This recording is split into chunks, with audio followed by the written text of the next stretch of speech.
نبی کریم صلی اللہ علیہ وسلم سوئے یہاں تک کہ آپ خراٹے لینے لگے۔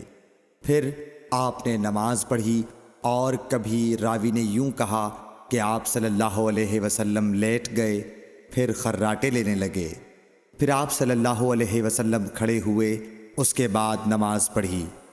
پھر سفیان نے ہم سے دوسری مرتبہ، ابن عباس رضی اللہ تعالی عنہ کہتے تھے کہ ایک مرتبہ میں نے اپنی خالہ ام المومنین حضرت میمونہ کے گھر رات گزاری تو میں نے دیکھا کہ رسول اللہ صلی اللہ علیہ وسلم رات کو اٹھے۔ جب تھوڑی رات باقی رہ گئی تو آپ صلی اللہ علیہ وسلم نے اٹھ کر ایک لٹکے ہوئے مشکیزے سے ہلکا سا وضو کیا۔ عمرو اس کا ہلکا پن اور معمولی ہونا بیان کرتے تھے، اور آپ کھڑے ہو کر نماز پڑھنے لگے تو میں نے بھی اسی طرح وضو کیا جس طرح آپ صلی اللہ علیہ وسلم نے کیا تھا۔ پھر آ کر آپ کے بائیں طرف کھڑا ہو گیا، اور کبھی سفیان نے ان یسارہ کے بجائے ان شمالہ کا لفظ کہا، مطلب دونوں کا ایک ہی ہے۔ پھر آپ صلی اللہ علیہ وسلم نے مجھے پھیر لیا اور اپنی داہنی جانب کر لیا، پھر نماز پڑھی جس قدر اللہ کو منظور تھا۔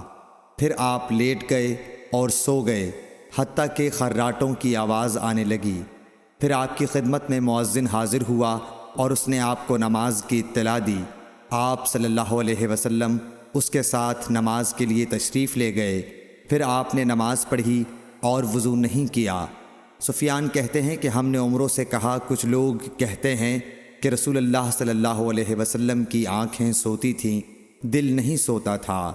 عمرو نے کہا، میں نے عبید بن عمیر سے سنا، وہ کہتے تھے کہ انبیاء علیہ السلام کے خواب بھی وہی ہوتے ہیں۔